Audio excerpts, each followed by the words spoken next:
127 প্রজাতির কয়েক লাখ ফুল, অপরূপ এক ক্যানভাস। নানা রঙের নানা ঘ্রাণের এসব ফুলের সৌরভে মাতোয়ারা চারপাশ। মাঘের কনকনে শীতের মধ্যে চট্টগ্রামে প্রকৃতি রাঙা এই পুষ্ক কাননে শুরু হলো মাসব্যাপী ফুল উৎসব। প্রথম দিনেই এত ফুলের বাহার দেখে মুগ্ধ দর্শনার্থীরা। মোবাইল রিপেয়ারে বিশ্বস্ত নাম জিএসএম রিপেয়ার।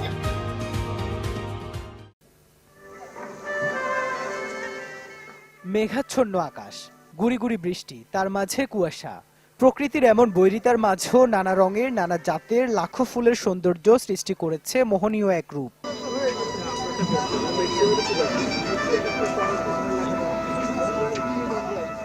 ফুলের এই অপরূপ সাজ নতুন এক চেহারায় ধরা দেয় এক সময়ের মাদকের সাম্রাজ্য হিসেবে পরিচিত চট্টগ্রামের ডিসি পার্ক, যেখানে শুরু হয়েছে 127 প্রজাতির ফুল উৎসব, যা তৈরি হয়েছে দুবাইয়ের বিখ্যাত ফ্লাওয়ার গার্ডেনের আদলে। খুলে দেওয়ার পরপরই ফুলের রূপে মোহিত হতে ঢল নামে মানুষের। পরিবার পরিজন বা বন্ধু বান্ধব নিয়ে হাজির হন নানা বয়সী মানুষ, যে যার মতো আনন্দ উচ্ছ্বাসে মেতে উঠেন ফুলের সাথে, ধরে রাখেন অনন্য এক মুহূর্তের স্মৃতি। অনেক ভালো লাগছে, আর আজকের ওয়েদারটা অনেক সুন্দর, মানে কল্পনার বাহিরে যে আজকে এভাবে এত সুন্দর একটা জায়গা আসবো। যান্ত্রিকতার মধ্যে পরিবারকে নিয়ে ঘোরার জন্য চমৎকার একটা জায়গা। মানে সপ্তাহে আমি মনে করি প্রত্যেকটা পরিবার এখানে আসুক, ঘোরাফেরা করুক, মনের দিকে আলাদা একটা কি খোরাক পাবে, মনের খোরাক পাবে এখানে।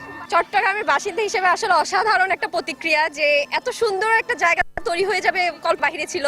আর সব থেকে ভালো লাগতেছে যে আমরা এতদিন ধরে অপেক্ষা করতেছিলাম যে আধুনিকতা এবং স্মার্ট বাংলাদেশ, সেটা আসলে এখন প্রতিফলন চলে আসছে। গ্রাম অঞ্চলের মতো লাগতেছে, গ্রামের মধ্যে যে দৃশ্যগুলো থাকে এখানের মধ্যে ফুল দেখে অনেক ভালো লাগতেছে। উৎসবে রাখা হয়েছে ঐতিহ্যবাহী নৌকা প্রদর্শনী, সাম্পান বাইচ, আর্ট প্রদর্শনী সহ বর্ণিল সব আয়োজন। রয়েছে পুতুল নাচের পাশাপাশি নানা সাংস্কৃতিক অনুষ্ঠানও। খুব সুন্দর সুন্দর ফুলের সমারোহ দেখছি। তারপর হচ্ছে আপনার এখানে নৌকা বাইচের আয়োজন করা হয়েছে, কিডস জোনের আয়োজন করা হয়েছে। ওভারঅল সবকিছুই ভালো লাগছে। চিত্র প্রদর্শনী দেখতে পাচ্ছি, ঘুড়ি উৎসব হবে, পিঠা উৎসব হচ্ছে, তো খুবই ভালো লাগছে যে এতগুলো প্রোগ্রাম আমরা একই ছাদের নিচে এনজয় করতে পারছি। ফুলের স্নিগ্ধতা, ফুলের যে শুভ্রতা থাকে ওটা সবাইকে অনেক আকর্ষণ করে। তো এখানে যে মানে গত বছর এসেছিলাম, খুব ভালো লাগছিল, এবছর আসলাম, অনেক ভালো লাগতেছে। আয়োজনের উদ্বোধন করে পার্কটি ঘুরে দেখেন মন্ত্রী পরিষদ সচিব মাহবুব হোসেন। বলেন, বেদখল হওয়া এমন আরো জায়গা উদ্ধার করে সেগুলোও দর্শনীয় করে গড়ে তোলার পরিকল্পনা রয়েছে সরকার। ফুলের সম্পর্কে নানান রকম কবিতা আছে, নানান রকম গল্প আছে। তার কিছু কিছু হয়তো আমার মনে পড়ছিল এবং মনে হচ্ছিল যে সরেজমিনে আমি টের পেলাম যে কেন বা কিভাবে কবিরা বা লেখকরা এরকম ফুল দেখে কেন তারা আবেগতাড়িত হবেন না। আবেগতাড়িত হওয়াটাই স্বাভাবিক। আজকে আমাকে সেই অনুভূতি আমি পেয়েছি। বর্ণিল এই আয়োজন চলবে 23 ফেব্রুয়ারি পর্যন্ত।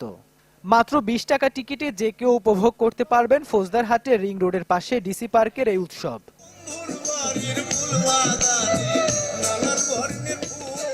ইবেন মির, চ্যানেল 24, চট্টগ্রাম।